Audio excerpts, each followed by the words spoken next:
Hello, my sweet YouTube friends. Welcome to my channel. Welcome to my world in this small corner of YouTube. If you're new here, hi, welcome. My name is Mia. I live in Denmark with my husband David and our three cats. I would love it if you'd consider subscribing to my channel. The subscribe button is right under the video. Next to it, you'll find a bell. If you ding that bell and choose all, you will be notified whenever I put up a new video. If you're back, hi family, I am so grateful that you're here and support me by watching my videos. Thank you.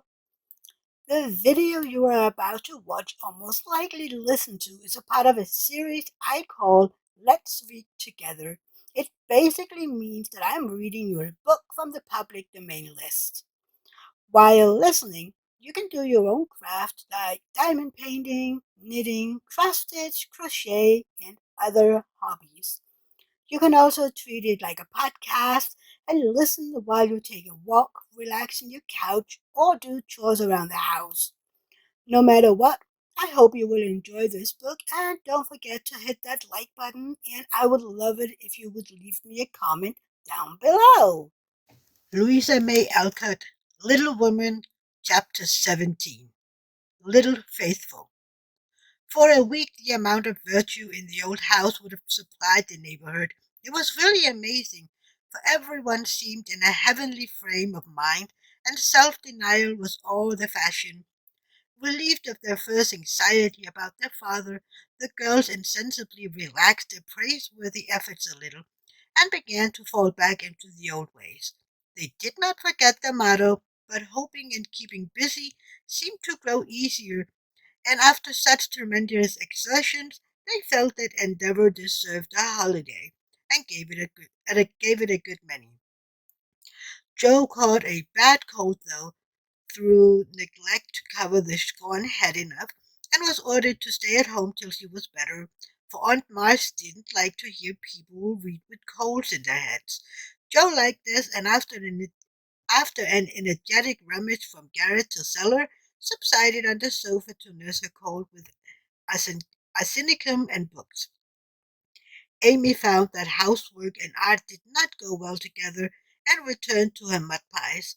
Meg went daily to her pupils and sewed, or thought she did, at home, but much time was spent in writing long letters to her mother or reading the Washington dispatches over and over. Beth kept on, with only slight relapses into idleness or grieving. All the little duties were faithfully done each day, and many of her sisters also, for they were forgetful, and the house seemed like a clock whose pendulum was gone a visiting. When her heart got heavy with longings for mother or fears for father, she went away into a certain closet, hid her face in the folds of a certain dear old gown, and made her little moan and prayed her little prayer quietly by herself. Nobody knew what cheered her up after a sober fit, but everyone felt how sweet and helpful Beth was, and fell into a way of going to her for comfort and advice on their little small affairs. All were unconscious that this experience was a test of character, and, when the first excitement was over, felt that they had done well and deserved praise. So they did. But their mistake was in ceasing to do well, and they learned this lesson through much anxiety and regret. Mac, I wish you'd go and see the Hummels. You know Mother told us not to forget them, said Beth, 10 days after Mrs. Marsh's departure. I'm too tired to go this afternoon, replied Mac, rocking comfortably as she sewed. Can't you, Joe? Asked Beth. Too stormy for me with my cold. I thought it was almost well. It's well enough for me to go out with Laurie, but not well enough to go to the Hummels, said Joe, laughing, but looking a little ashamed of her inconsistency. Why don't you go yourself? Asked Mac. I have been every day, but the baby is sick and I don't know what to do for it. Mrs. Hummel goes away to work and Lepchen takes care of it, but it gets sicker and sicker, and I think you or Hannah ought to go. Both Beth spoke earnestly, and Meg promised you would go tomorrow. Ask Hannah for some nice little mess, and take it round, Beth. The air will do you good. said Joe, adding apologetically, I'd go, but I want to finish my writing. My head aches and I'm tired, so I thought maybe some of you would go, said Beth. Amy will be in presently and she will run down for us, suggested Meg. Well, I'll rest a little and wait for her.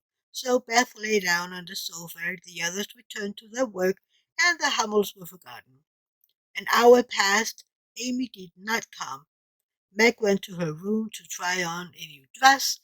Jo was absorbed in her story, and Hannah was sound asleep before the kitchen fire when Beth quietly put on her hood, filled her basket with odds and ends for the poor children, and went out into the chilly air with a heavy head and a grieving look in her patient eyes.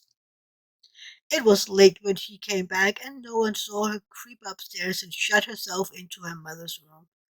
Half an hour after Joe, half an hour after, Joe went to Mother's closet for something, and there found Beth sitting on the medicine check, looking very grave, with red eyes and a camphor bottle in her hand. Christopher Columbus, what's the matter? Cried Joe, as Beth put her hand as if to warn her off, and asked quickly, You've had the scarlet fever, haven't you? Years ago when Mac did. Why? Then I'll tell you. Oh, Joe, the baby's dead. What baby? Mrs. Hummel's. It died in my lap before she got home, cried Beth with a sob. My poor dear, how dreadful for you. I ought to have gone, said Joe, taking his sister in her arms as she sat down in her mother's big chair with a remorseful face. It wasn't dreadful, Joe, only so sad. I saw it in a minute it was sicker, but Latchen said her mother had gone for a doctor, so I took baby and let Lottie rest. It seemed asleep, but all of a sudden it gave a little cry and trembled and then lay very still. I tried to warm its feet and Lottie gave it some milk, but it didn't stir and I knew it was dead. Don't cry, dear. What did you do? I just sat and held it softly till Mrs. Hummel came back with the doctor. He said it was dead and looked at Heinrich and Mina, who have got sore throats. Scarlet fever, ma'am. Ought to have called me before, he said crossly. Mrs. Hummel told him she was poor and had tried to cure baby herself, but now it was too late and she could only ask him to help the others and trust to charity for his pay. He smiled then and was kinder, but it was very sad, and I cried with them all till he turned around all of a sudden and told me to go home and take belladonna right away, or I'd have the fever. No, you won't, cried Joe, hugging her close with a frightened look. Oh, Beth, if you should get sick, I'd never forgive myself. What shall we do? Don't be frightened. I guess you shan't have it badly. I looked in Mother's book and saw that it begins with a headache, sore throat, and queer feeling like mine. So I did take some belladonna, and I feel better, said Beth, laying her cold hands on her hot forehead and trying to look well. If Mother was only at home, exclaimed Joe, seizing the book and feeling that Washington was an immense way off. She read a page, looked at Beth, felt her head, peeped into her throat, and then said gravely, You've been over the baby every day for more than a week, and among the others who are having it. So I'm afraid you are going to have it, Beth. I'll call Hannah. She knows all about sickness. Don't let Amy come. She'd never had it, and I should hate to give it to her. Can't you and Meg have it over again? Asked Beth anxiously. I guess not. Don't care if I do. Serve me right. Selfish pig to let you go and stay writing rubbish myself, muttered Joe as he went to consult Hannah. The good soul was wide awake in a minute and took the lead at once, assuring Joe that there was no need to worry. Every one had scarlet fever, and if rightly treated, nobody died. All of which Joe believed and felt much relieved as they went up to call Mac. Now I'll tell you what we do, said Hannah, when she had examined and questioned Beth. We'll have Dr. Banks just to take a look at you, dear, and see that we start right.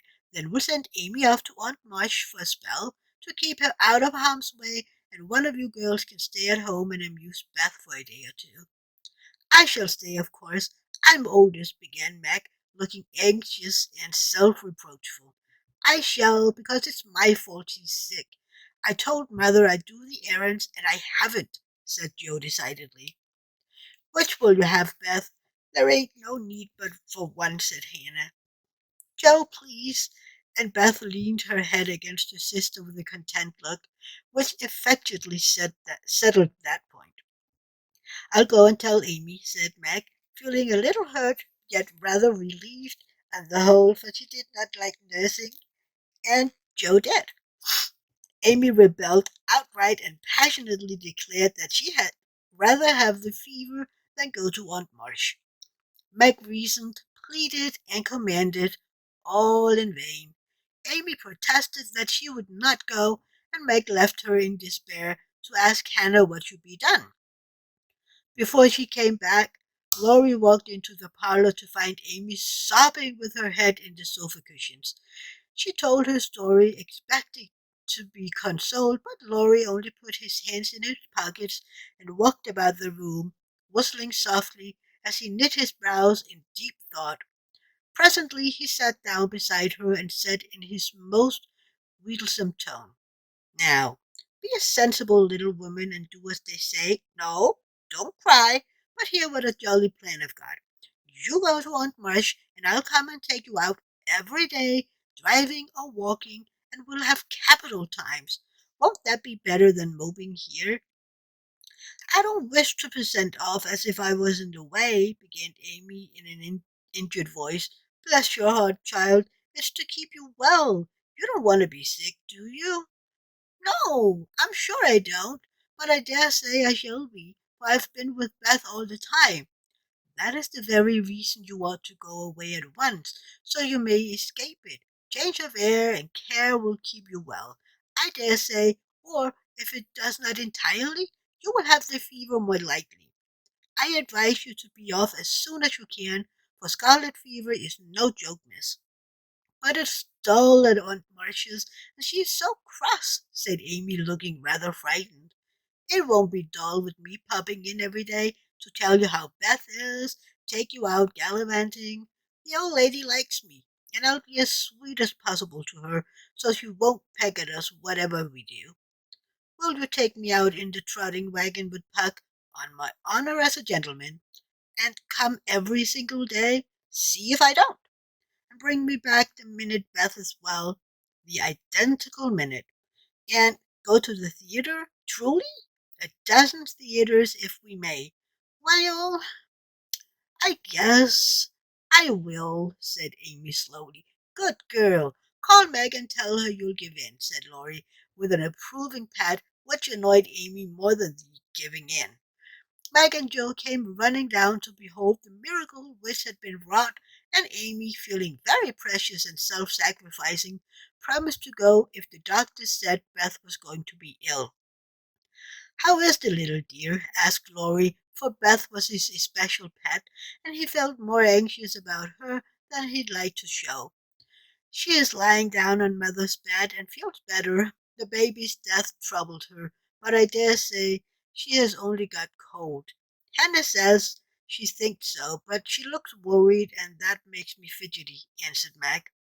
What a trying world it is, said Joe, rumbling up her hair in a fretful sort of way. No sooner do we get out of one trouble than down comes another. There doesn't seem to be anything to hold on to when mother's gone. I am all at sea. Well, don't make a porcupine of yourself. It isn't becoming. Settle your wig, Joe, and tell me if I shall telegraph to your mother or do anything, asked Joe, who never had been reconciled to the loss of his friend's one beauty. That is what troubles me, said Meg. I think we ought to tell her if Beth is really ill, but Hannah say we mustn't, for mother can't leave father, and it will only make them anxious. Beth won't be sick long, and Hannah knows just what to do, and mother said we were to mind her. So I suppose we must, but it doesn't seem quite right to me. Hmm, well, I can't say. Suppose you ask grandfather after the doctor has been. We will.